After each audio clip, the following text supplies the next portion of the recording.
Hey, Hello, look. guys. Hey, look. I'm gonna do this real quick. Okay, Okay. everybody. This gentleman right here. I'm not gonna be long, but this is a very good friend of mine. The topic is gun violence and a lot of things that's going on in our community, in our neighborhoods. He truly can speak to these things. This guy right here was a great basketball player. I played against him since I was in 5th grade, all the way through high school. Um, some quick things about him. Second all-time leading scorer in Western New York. Uh, 285 threes he made in his high school career. 6 games where he hit over 10 threes in a high school basketball game. I'm just giving you some quick stats so you'll understand that this guy was a phenomenal athlete, a great guy, but he had to make some choices and made some bad ones, and he's going to speak to the decisions that he made. And we really got him on to speak so y'all understand we can put a face and someone that can talk about making these decisions and how it can turn out for you. I'm gonna turn it over to Ritchie Ray. I love you, Ritchie, Yes. my man. I love you too. Thank you for having me. I appreciate that, kid. Thank y'all for having me this morning. Yeah, as Kenny was saying, it's not a day that go by for me, even though I'm thankful that God giving me another chance to live again. But it's not a day that go by that I don't think about what led me to my downfall. And having innocent blood on my hands, it's hard to sleep sometimes. So I want kids to understand that, yeah, these guns that come in the neighborhood, when we don't know nothing about them, it's not good to have, especially handguns. This is why we're seeing a lot of crimes in the hood. This is why we don't understand the criteria, what's going on in our neighborhoods, why they fighting, why they doing things. And as far as with me, I was a high school standout, like Kenny was saying. When I probably had I believe, and I know a lot of people have seen me, but I believe for myself because I really wanted to be a pro basketball player, and I worked so hard. That's something I did. Played basketball 16 hours a day, every day, including Sundays. And unfortunately, I come from a neighborhood where I never knew my dad. A real ghetto, I must say. Jefferson Projects, low income. I never knew my dad. My mother had me at 14 years old. And I had all this talent, but I still didn't know how to put it all together because of peer pressure, because of lack of low self-esteem. These are things that held me back. So I try to hide. I try to be strong and make myself better because I couldn't read and write, or I had low self-esteem, or my mother was 14 years old, gay, and stuff like that. These are things I held inside that nobody knew what was going on with the kid.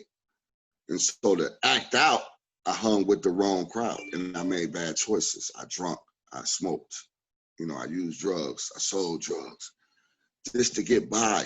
And when I wasn't getting caught, I thought I was doing something good. When nobody catching you, you think you're doing something good. You think you are getting away with everything you're doing. I'm not doing nothing bad. You're lying to your parents, which I did. I lied to my grandmother who cared about me so much. I lied. She didn't know all these things was going on with me.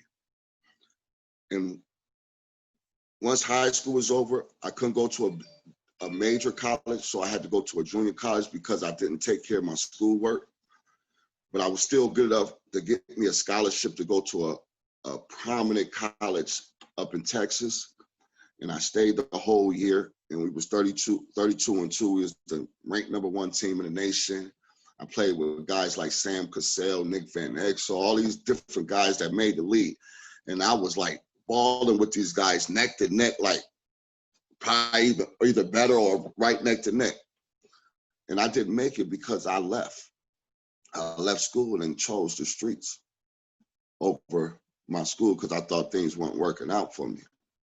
And like I said, when you got low self-esteem and when you're confused and you really not sharing what you're really feeling inside, how you really feel, just telling people, I'm all right, everything is good with me, but you're not sharing what you're really feeling inside, what is hurting you, what is eating at you. You start making bad choices, and that's what I did, and it led to my fall. So like I said, when I came home from college, it was like I was full throttle in the streets. I was getting in trouble in the streets, but they was giving me slaps on the wrist because of who I was. I was a high school standout, and I always used that, I'm gonna go back to school or whatever the case may be. So they was giving me slaps on the wrist until one fortunately day, after I got out of jail, until one fortunate day I got out and I had a gun. I had a gun for protection because my name was being spreaded that I was involved with something that I wasn't involved in. And I had this gun. I didn't know nothing about this gun, and actually it was a Tech 9. I didn't know nothing about this gun. And at the time I was home for like 12 days, and I had this gun in my hand, and I played with this gun, and it went off, and it hit somebody in the neck, and their life was gone. They had never had a life again because of the foolishness I did. And it's hard to tell y'all this, to relive it, but it's like I said, it's not a day that I don't go by it, but it's hard to relive it and go through it. But I do this because I had another chance. I mean, I could never change what I've done, but I do it for it because I want kids to know that, like, here I was 22 years old at the time. And I wasn't no wild boy, I wasn't no gangster, but I was fronting me, like pretending to be something I was not. And it led me carrying this gun, and I played with this gun. Now, like I said, I took this life and I share it with y'all because I want y'all to know that that's how fast your life could be over. And my life was over. Unfortunately, I got another chance to fortunately, I got another chance to redeem myself and be out here and tell my story and relate to kids. But I don't want nobody. I don't want none of you guys to go through that. And that's how serious, when you playing with guns, like I said, I had no intentions of doing what I did, but I had no knowledge of this handgun that I was carrying that day when April 27th, when I accidentally took that someone's life. And that's what I know about guns. I think it comes from myself. I think it comes from, like I said, low self-esteem and trying to fit in, with people, you know what I mean? And that's where I lost myself. And I had all the time in the world to do something with my life, but it just unfortunately, I made bad choices because with the low self-esteem and the peer pressure and doing things that I did, it caused me to fail.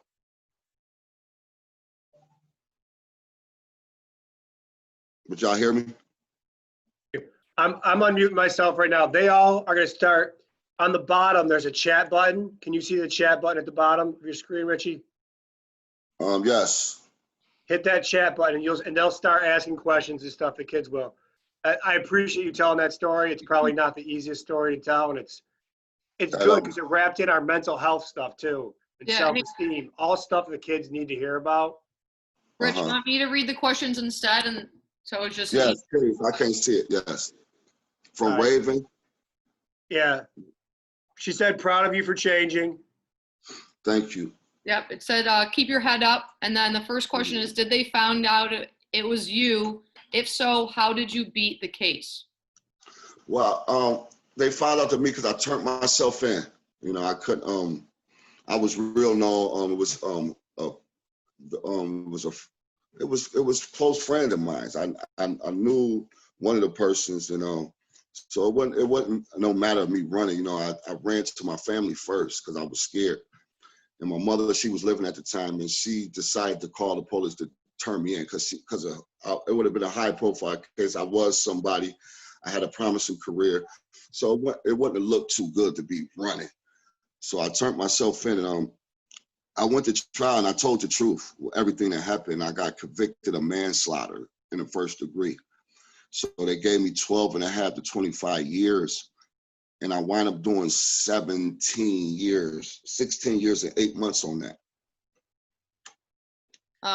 Thank you. It says, proud of you for changing. They want to know you're still doing good. Yes. Actually, I just got me a job at Kentucky Fried Chicken. I'm working part-time at Kentucky Fried Chicken. I also do TA Auto, like I work at this auto shop with cars, and where I help people. Well, actually, I do it through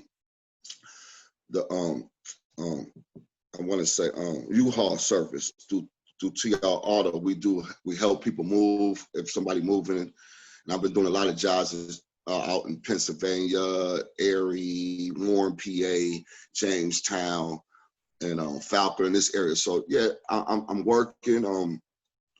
I got a brand we'll call a True Ball Player. For real, I help Kenny with the total package where I work with kids and help kids with the basketball, and I talk to kids about the ins and outs of low self-esteem and things of that nature. That's great. We have a good one here from Keanu Levy-Whitlock. Why did you give up on basketball if you knew that's what you wanted to do? Oh, that's a good question. Basketball I never gave up on basketball. I really gave up on myself. Like I said about low self-esteem is real. Low self-esteem would you be talking to yourself. Like now you got social media. I wish I'd have had social media when I was young because it'd have been on my diary. But I didn't write things down. I just held it in. And what I did to make smother that low self-esteem, I intoxicated myself with drugs. I smoked weed. I drunk. I used cocaine. So these things made me feel like I was somebody, but it also made me feel delusional as well. And it made me make irrational decisions that I wish I would have never made. And like I said, I never stopped playing basketball. I used to get paid for games. I used to play people for $2,500 and win games. I'm talking about when I was toxic, one-on-one. Somebody want to call me out and play me. Yo, you ain't got it no more.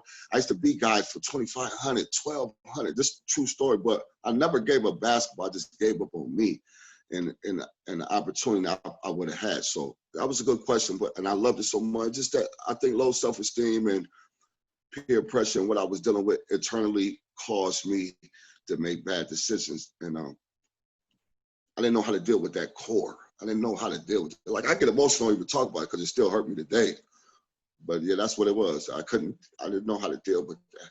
Some of the kids are saying thank you because they have low self-esteem issues too, and it's hard to talk about and hard to deal with. So they appreciate the fact that you're coming on and talking about it. If you think about it, you had the world here, and nobody would think somebody like you would have low self-esteem, Right. And it happens. And people don't realize it doesn't discriminate. It's not by color. It's not by how good you are. It's not by how rich you are. It just happens to people. Yeah, there's one up here, Rich, that we just missed that said, great job for turning yourself in. Usually people aren't able to do that. So. Right. That was a tough journey for me. And like he said, just piggybacking off of him, it don't have nothing to do with color. Like I said, race was never a problem. I went to Catholic school. My grandmother, my mother put me in St. Columbus. Then my first school, I went to high school, was in DeSales and Lockport, just because of basketball. Just because of basketball, it got me way out in Lockport. Here I am from Buffalo. Got to get up at 5:45 in the morning, catch a bus at 6 something to get to school at 7 something. I got a whole hour before school start. I used to do this every day at the Sales High School in Lockport. And unfortunately, they fired the coach who cared about it, who was giving us the opportunity, Junior Tia. And this man knew all about me. I mean, this man was trying to give me everything. But they fired him. They fired him, and they didn't care about the kids. So it's funny how you say that, that how a coach can make a difference, an adult can make a difference, and that's kind of what we're trying to do with these kids is right. Show them that people care and stuff like that. Yeah, they fired him for trying to, and I get emotional about it, because he knew what I was going through. This before drugs, this before all this other stuff kicked in. And they fired them. And then they said, I'm failing. I got 1 credit. I go to school every day. I had good attendance. I never really missed school. I showed up. Now, all of a sudden, when they fire him, I'm failing. I can't read and write. All these things is happening. So I only leave school with 1 credit. You know what I mean? When I left school out of my freshman year, I was leaving school with 1 credit, and I was averaging 20 points on the varsity team. So it wasn't no coincidence. It wasn't no coincidence when I go to Burgard. I'm labeled as a troubled kid now, just before my troubles. It's not a coincidence that this guy got 1 credit. So now when I go to Berkeley, I'm eligible as a sophomore, but I'm still a freshman again. So now I'm playing, and here's the stars coming up in this bubble. A star right in your face. This guy got an NBA game, sophomore, junior, senior year. My senior year, nobody could touch me. I'm destroying people. I'm scoring. My lowest game was 29 points. Here's a guy, McDonald. I can't go McDonald play the McDonald game because I don't got the grades. And they just pushing me by. And at this time, when I'm in public school, now I'm using drugs. And nobody is really worried about the kid like Mr. Tia did. You understand what I'm saying? And when it was time for me to go to school, the AAU coach fried you in the side. All these schools want me, but I can't get to the school. So that's why I had to get my GED, and they sent me to Texas. And this guy at Texas, they never recruit me. This was a school that they just found to put me in. And I stayed the whole year. And then I was back running by myself and nobody, not to blame no one, because I made the bad choices. I went underground because I felt like, like when you asked that question about did I give up basketball, I just felt like people gave up on me. Like nobody cared. Huh. I felt like I didn't care. Fuck it. And we've talked about systemic problems in minority neighborhoods and how that affects people. And that's kind of hitting there in the head. There's another really tough question. Okay. There's two tough ones. Okay. I'll start with the depression and anxiety. Did any of this cause depression and anxiety for you? Oh my God. Yes. I had a stroke in prison. I had a stroke in prison in 2013. Just from stress, and when they checked me, I was healthy. I had nothing wrong with me. It was just from stress and depression. Anxiety ran from a kid. Well, probably we didn't know what it was. We didn't know what I was going through with my mother. Like I said, my mother had me at 14. And life caught up with her. Her baby was in prison. When she realized, she had me at 14, when she was 35, 36 years old, her baby in prison. And she was like, hold up, my mother got clean. So we cultivated a strong relationship while I was in prison, but she died before I came home. So yeah, I deal with a lot of anxiety. I deal with a lot of pain. Now today I'm happy. I got a beautiful wife. I got beautiful kids. So today I'm a lot more better. But just reflecting on it and sharing with y'all, it always bring them emotions, and that's how you could tell that. Yeah, I deal with anxiety. We thank you for that. It's hard to deal with, and it's good for them to see somebody dealing with this, Yeah. and dealing with it, not just swallowing it, keeping it in there. The other one, they want to know if you've ever had a chance to talk to your victim's family and apologize or anything like that. Actually, it was so weird. My mother knew the victim's husband at the time, and I talked to him since I've been home. I've been trying to get him and the daughter. They did an interview with the daughter because she was 1 year old when it happened, but I never got a chance to talk to her face to face. But the husband, I have got a chance to talk to face, and I've been trying to get them on our show at Total Package to get a one-on-one sit down, so I could, just sit down. I would love to apologize face to face, especially to that little girl. I know, I don't know how they feel or whatever, but I haven't had no problem since I've been home. But I would love to talk face to face. But I have talked to the husband because he knew my family, and we had talked on numerous occasions. And he know that it was an accident. He know, I wasn't that type of person. But still, it's just still hard to deal with. He was like, I asked him about the family. He said, I don't think they're ready at the time. But I remember I doing an interview with Channel 2, and Carly Ewing wanted the little girl, get me and the little girl, I guess the daughter, to sit down and talk. But at the time, I wasn't ready. I wasn't ready for it. Yeah, it's a hard one. It was at that time.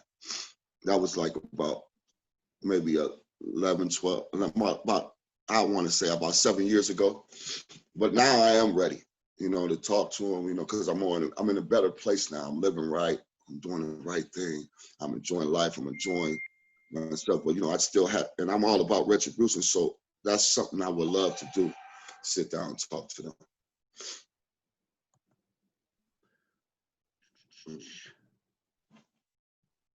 Anybody else with any questions? All right, do you want to close us out? Just give them like a final thought or like anything that you want to share with them, like your final piece of advice for them that can help them. Oh, yes. I appreciate y'all for having me on. I appreciate y'all letting me talk to you guys. Yeah, you young soldiers, man, y'all are our future. We need you. We need you all. We need you all so we won't have another Ritchie Campbell or another victim, you know, getting caught up with of a gun violence. So we need you strong young men and women, young soldiers, to believe in yourself. You know, don't doubt yourself. Trust your instincts. And if you got any insecurity, you're feeling something inside, you know, a friend is cool, but it's always better to talk to an adult that may know a little more. Not education-wise, just experience-wise. Especially if you got low self-esteem. Sometimes that's where a lot of our stuff comes from. We hold it in and we think we got all the answers, you know, and we see things from our parents we may not like or whoever our guardian is that we try to judge them. You know, when we're a young child, we try to judge them and think they don't care when that's necessarily not the truth because we don't know their struggle. But sometimes we see things and because of low self-esteem or because we don't like what we see when we are young, we sort of use that as fuel to say nobody care. Oh, now I'm gonna do what I do. They don't care. She doing this. My mother a drink, or my father's a drinker. He out in the streets, or whatever the case may be. A lot of times, what we see is not necessarily doesn't mean that our family or our loved ones do not care about us. So sometimes, just because we're seeing things and we have internal things, maybe we should address that. Because you could talk to your parents, you could talk to that guardian or the coach or whoever. I'm talking about real, not delusions, I'm talking about real stuff. And you could get the help that you need, the resources that you need, so you won't fall in the trap of being a gangbanger or being a hoochie mama or whatever the case may be, and making irrational decisions for yourself. Because we need you kids. We need y'all to change this world, what's going on today, and y'all are our future. And that's what I want to say to y'all. Do you mind answering one more? Yes, I'll answer one more. Adanette, our soup, she's very socially aware and conscious. Okay. It's like a 3-part question. Did jail scare you? Yes. See, I don't know too many people that aren't scared of jail. So Yes. Did it traumatize you? And like, is it? Oh, it very traumatized me. You know, today, even sometimes my son and my wife, they see me in my zone because when it traumatized, so you got to find an outlet. I used to meditate a lot, try to block it out. I used to meditate. I used to pray a lot to try to block what I'm facing. Like, not that I want to do it, like, you got me a physical, but I don't want you to have me mentally. So I used to try to meditate and block it out and think of pleasant imageries. I'm on a beach or on a basketball court or I'm in the NBA. I just to take myself away from what I was feeling with, because there's so much there. I've seen people die in prison. I've seen people get raped in prison. I've seen men turn into women in prison. I just seen things that I never want no kid to go through, especially my kids, but no kid to go through, because, they got gang bangs to do, they got drugs in prison, they got all these different things that goes on in prison, a life outside this world, but you're monitoring it, and it's definitely what traumatizes you. You get locked in 3-4 times a day. It's all you seeing is a wall and a big old yard, no shade. You feel like an animal if you do something wrong, if you don't go to school, if you don't do this, and they put you in a box or something, and you locked up like an animal, and you're only coming out 1 hour a day. Yeah, it definitely traumatized you.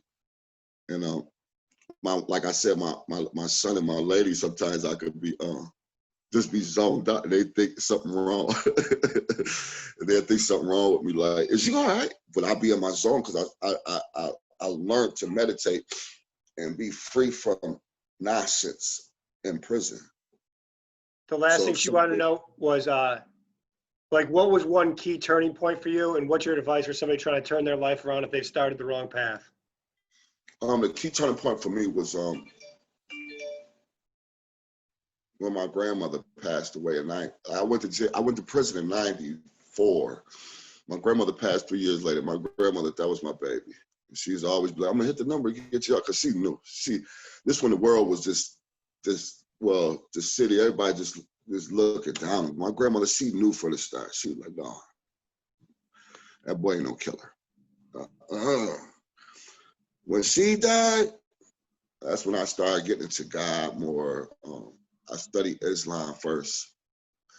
Because they had Protestant service in jail, and a lot of, like, quote unquote, gay people go there. And that's where they meet their lovers or whatever. So I went to the Islam. They don't carry that in Islam. So I studied Islam first, and then I took a job in a library, and I became a ferocious reader. Something I never did. I started challenging myself. This after my grandmother died, because I started and I said, I just wanted to give back. I wanted to be a voice for kids, because that's where it went wrong for me. So I wanted to be a voice for kids. So that's when I changed, like in 1997.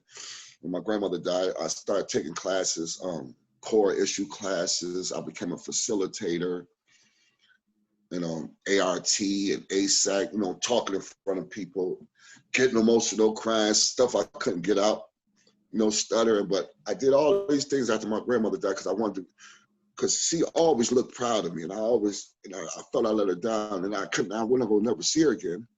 So I said, I got to do something with my life. And that's when it changed for me in '97.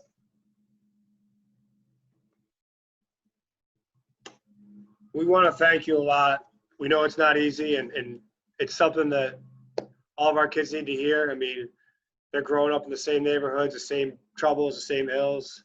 Like you said, there's 20 kids at least that thanked you for sharing your story about and just how they feel like you feel. So we appreciate it a lot. Ms. Galante, can you put a breakout room together for me, Mr. Ferguson, and Mr. Campbell real quick? And then Mr. Kane, can you start the morning session? Thank you, everybody.